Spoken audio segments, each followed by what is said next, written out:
ಆತ್ಮೀಯ H16 news ವೀಕ್ಷಕರೇ, ನಾವು ನಿಮ್ಮವ MI ಅಥವಾ ಮಲ್ಲಪ್ಪ ಜೋತವರು. ವಿಶೇಷ ನಿಮಗೆ ಹೇಳಿದಾಗ ಈಗಾಗಲೇ ಆಶ್ವಾಸನೆ ಕೊಟ್ಟಾಗ ಈ ನಮ್ಮ ಧರ್ಮಸ್ಥಳದಲ್ಲಿ ನಡೀತಿರುವಂಥ ಅಗೆತ, ಅದು ನೇತ್ರಾವತಿ ನದಿ ದಂಡೆಯಲ್ಲಿ ನಡೆದಿರುವಂಥ ಅಗೆತ, ಈಗಾಗಲೇ 13 ಪಾಯಿಂಟ್ಗಳನ್ನು ನಮ್ಮ ಈ ಒಂದು ಅನಾಮಿಕ ಅಥವಾ ಭೀಮ ತೋರಿಸಿದ್ದಾಗಿದೆ. ಮೊದಲ 5 ಸ್ಥಳಗಳಲ್ಲಿ ಏನೂ ದೊರೆಯದೆ ಹೋದಾಗ ಸಹಜವಾಗಿ ನಿರಾಶೆ ಹುಟ್ಟಿ ಇದು ಆಗಿಲ್ಲವೋ ಅನ್ನುವಂಥ ಪ್ರಶ್ನೆಗಳು ಸ್ಟಾರ್ಟ್ ಆಗಿದ್ದು. ಬಟ್ ಇವತ್ತು ಒಂದು 6ನೇ ಗುಂಡಿಯಲ್ಲಿ ಇವತ್ತು ಮೂಳೆಗಳು ದೊರೆತಿದ್ದಾವೆ, ತಲೆಬುರುಡೆ ಚೂರುಗಳು ದೊರೆತಿದ್ದಾವೆ, 4ರಿಂದ 5 ಜನರ ಮೂಳೆಗಳವು ಅನ್ನುವಂಥ ಮಾತುಗಳು ಕೇಳಿ ಬರ್ತಾ ಇದ್ದಾವೆ. ಇದರಿಂದಾಗಿ ಸಹಜ ಮತ್ತಷ್ಟು ಉತ್ಸಾಹಕ್ಕೆ ಒಂದು ಹೊಸ ಇಲ್ಲಿ ಆಗ್ಬೋದಪ್ಪ, ಏನೋ ಸಿಗ್ಬೋದು, ಆಗ್ಯದ ಘಟನೆ ಅನ್ನುವಂಥಕ್ಕೆ ಪುಷ್ಟಿ ಕೊಟ್ಟಂಗೆ ಆಗಿದೆ. ಈಗ ಅದು ಈಗ ಮುಂದುವರಿತಾನೆ ಇದೆ. ಮುಂದುವರಿತಾ ಇವತ್ತು ಸಾಧ್ಯದ ಮಟ್ಟಿಗೆ ಎಷ್ಟು ಸಾಧ್ಯತೆ ಹೊರಟಿಲ್ಲ ಆ ಒಂದು ಉಳಿದಂಥ ಜಾಗಗಳಲ್ಲೇ ಅದನ್ನು ಅಗದ ತೋರಿಸುವಂಥ ಕೆಲಸವನ್ನು ಅಥವಾ ಪರೀಕ್ಷೆ ಮಾಡುವಂಥ ಕೆಲಸವನ್ನು ಮಾಡ್ತಾ ಇದ್ದಾರೆ ಅಂತ ಆಲ್ರೆಡಿ ಈ ನಮ್ಮ FSL ರಿಪೋರ್ಟ್ ಆಗಿರ್ಬೋದು ಅಥವಾ ಮೂಳೆ ತಜ್ಞರ ರಿಪೋರ್ಟ್ಗಳಾಗಿರ್ಬೋದು, ಇಲ್ಲಿವರೆಗೆ ಅದು ಪುರುಷನ ಎಲುಬುಗಳು, ಅದು ಪುರುಷನ ತಲೆಬುರುಡೆ ಅನ್ನುವಂಥ ಮಾತು ಕೇಳಿ ಬರ್ತಾ ಇದ್ದಾವೆ. ಇನ್ನೂ ಫಿಕ್ಸ್ ಆಗಿಲ್ಲ. ಹೇಗಾದ್ರೆ ಅದು ಆಗಬೇಕಾಗಿದೆ, ಯಾರ್ದು ಅದು ಮಕ್ಕಳದ ಅಥವಾ ಹೆಣ್ಣು ಮಕ್ಕಳದ ಅಥವಾ ಪುರುಷನದ ಅನ್ನುವಂಥದ್ದು ಎನ್ಕ್ವೈರಿ ಅಥವಾ ಅದರ ಪರೀಕ್ಷೆ ನಡೀತಾ ಇದೆ. ಈ ನೆಲೆಗಟ್ಟಿನಲ್ಲಿ ಈಗ ಮತ್ತಷ್ಟು ಈ ಧರ್ಮಸ್ಥಳದಲ್ಲಿ ನಡೆದ ಈ ಶೋಧನೆಯಿಂದಾಗಿ SIT ಈ ಒಂದು ಏನಪ್ಪ ಅಂತಂದರೆ ಸಂಶೋಧನೆಯಿಂದಾಗಿ ಅಲ್ಲಿ ಹೌದು ನಡೆದಿದ್ದು ಸತ್ಯದ ಅನ್ನುವಂಥ ಮಾತುಗಳನ್ನ, ಹಾಗೆ ಇನ್ನೂ ಮುಂದಿನ 7, 8, 9, 10, 13 ತನಕ ಗುಂಡುಗಳಿದ್ದಾವೆ. ಅಲ್ಲಿ ಸಾಮೂಹಿಕವಾಗಿ ಹುಗಿದಿದ್ದಾರೆ, ಮಾಡಿದ್ದಾರೆ ಅಂತ ಮಾತನ್ನು ಅನಾಮಿಕ ಹೇಳ್ತಾ ಇದ್ದಾನೆ. ಇಲ್ಲೆಲ್ಲ ಹುಗಿದೀವಿ ಅಂತೇಳಿ.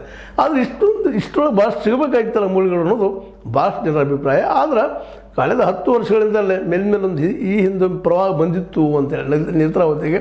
ಆ ಸಂದರ್ಭದಲ್ಲಿ ಮಣ್ಣು ಹೆಚ್ಚು ಬಿದ್ದು ಮಾಡಿ ಮತ್ತು ನದಿಯ ದಂಡೆಯಲ್ಲಿರೋದ್ರಿಂದಾಗಿ ಸಹಜವಾಗಿ ಮೂಳೆಗಳು ಆ ಒಂದು ನದಿ ತಂಪಿಗಾಗಿರ್ಬೋದು, ಕೆಳಗೆ ಸಿಕ್ಕಂಥ ಕಾರಣಕ್ಕಾಗಿರ್ಬೋದು, ಅದು ಬಾಳಕ್ಕೆ ಹೋಗಿದ್ದ ಕಾರಣಕ್ಕಾಗಿರ್ಬೋದು, ಅವು ಕರಗಿರುವ ಸಾಧ್ಯತೆಗಳು ಇದ್ದಾವಂತ. ಆ ಎಲ್ಲ ನೆಲೆಯಲ್ಲಿ ಆ ಸಿಕ್ಕಂಥ ಮೂಳೆಗಳ ಬದಿಯಲ್ಲಿ ಸಿಕ್ಕಂಥ ಮಣ್ಣು, ಇನ್ನುಳಿದ ವಸ್ತು, ಉಸುಕು ಎಲ್ಲ ತೆಗೆದುಕೊಂಡು ಈಗ ಪರೀಕ್ಷೆಗೆ ಒಯ್ತಾ ಇದ್ದಾರೆ ಅನ್ನುವಂಥ ಮಾತು. ಅಂದ್ರೆ ಇಲ್ಲಿವರೆಗೆ ಪ್ರಾಮಾಣಿಕವಾಗಿ SIT ತನ್ನ ಕೆಲಸವನ್ನು ಮಾಡ್ತಾ ಇದೆ ಅನ್ನೋದನ್ನು ಇಲ್ಲಿ ನಾವು ಗಮನಿಸಬೇಕಾಗಿದೆ. ಆ ದಿಶೆಯಲ್ಲೇ ಇವತ್ತು ಈ ನಡೆದಂಥ ಒಂದು ಸಿಕ್ಕಂಥ ಒಂದು ಏನಪ್ಪ ಮೂಳೆಗಳು ಮತ್ತು ಬುರುಡೆಗಳು ಈ ಒಂದು ಸಂಶೋಧನೆಗೆ ಹೊಸ ಆಯಾಮ ಕೊಡುವಂಥದ್ದಾಗಿದೆ. ಒಟ್ಟಾರೆಯಾಗಿ ಆ ನಮ್ಮ ಈ ಅನಾಮಿಕ ಭೀಮ ಹೇಳಿದ್ದು ಸತ್ಯ ಆಗಿದೆ ಅನ್ನೋದು ಭಾಳಷ್ಟು ಜನರ ಎಲ್ಲರ ಕುತೂಹಲ ಅಷ್ಟಲ್ಲ, ಎಲ್ಲರ ಬೇಡಿಕೆನೂ ಆಗ್ಯದ. ಯಾಕಂದರೆ ಒಂದು ದೊಡ್ಡ ಅನ್ಯಾಯ ಆಗಿದ್ದು ಈ ಒಂದು ಸುಳ್ಳು ಸಿಕ್ಕದ ಆಗ್ಯದಪ್ಪ ಅಲ್ಲ ಅಂತೇಳಿ. ಯಾಕಂದರೆ ಕಾಡಿನಲ್ಲಿ ಹುಗಿಯುವಂಥದ್ದಿಲ್ಲ, ಏನು ಹುಗಿಯೋದು ಅದು 3-4 ಜನರನ್ನು ಒಂದೇ ಕಡೆ ಹೂಳುವಂಥದ್ದು, ಅದು ಸಾಧ್ಯವಿಲ್ಲದಂಥ ಮಾತು. ಮತ್ತು ಅದಕ್ಕಾಗಿಯೇ ಸ್ಮಶಾನದಲ್ಲೇ ಹೂಳಬೇಕಾಗಿತ್ತು, ಅಲ್ಲಿ ಹೂಳಿಲ್ಲ. ಇನ್ನೊಂದು ಕಡೆ ಅದು ಕಾಡಿನಲ್ಲೇ ಯಾರೂ ಅಲೆದಾಡದಂಥ ಜಾಗದಲ್ಲೇ ಅಡ್ಡಾಡಂಥ ಜಾಗದಲ್ಲೇ ಹಾಕಿದ್ದನ್ನು ನೋಡಿದರೆ ಇಲ್ಲೇನು ನಡೆದಂತ. ಅದರಲ್ಲೂ 3-4 ಜನರ ಶವಗಳು ಸಿಕ್ಕೋಪ್ಪ ಒಂದೇ ಕಡೆ ಅಂತಂದ್ರೆ ನಿಶ್ಚಿತವಾಗಿಯೂ ಇದು ಘಟನೆ ಆಗಿದ್ದು ನಿಶ್ಚಿತ ಅನ್ನುವಂಥದ್ದು ಪಕ್ಕಾ ಆಗ್ತದಂತ. ಇಲ್ಲಿವರೆಗೆ ಡೆವಲಪ್ಮೆಂಟ್ ಆದಿದ್ದು ನೋಡಿದ್ರೆ ಇವತ್ತು ಇನ್ನೂ ನಡೀತಾ ಇದೆ. ಇನ್ನೂ ಮುಂದೆ ನಡೀತದೆ. 13ರವರೆಗೆ ಎಲ್ಲ ಆಗ್ತದೆ. ಇನ್ನೂ ಹೆಚ್ಚಿಗೂ ಆಗ್ಬೋದು, ಹೇಳಿಕೆ ಆಗೋದಿಲ್ಲ. ಈಗಂತ 13 ಸ್ಥಳಗಳನ್ನು ಅವ್ರು ತೋರಿಸಿದ್ದಾರೆ, ಸ್ಪಾಟ್ಗಳನ್ನು ತೋರಿಸಿದ್ದಾರೆ. 13ರಲ್ಲಿ 6 ಮುಗಿದದ, ಈಗ 7, 8, 9 ನಡೆದಿದ್ದಾರೆ. ಅಲ್ಲೂ ಏನೋ ಇದ್ದಾವೆ ಅನ್ನೋಂಥ ವಾರ್ತೆಗಳು ಬರ್ತಾ ಇದ್ದಾವೆ ಅಲ್ಲಿಯ.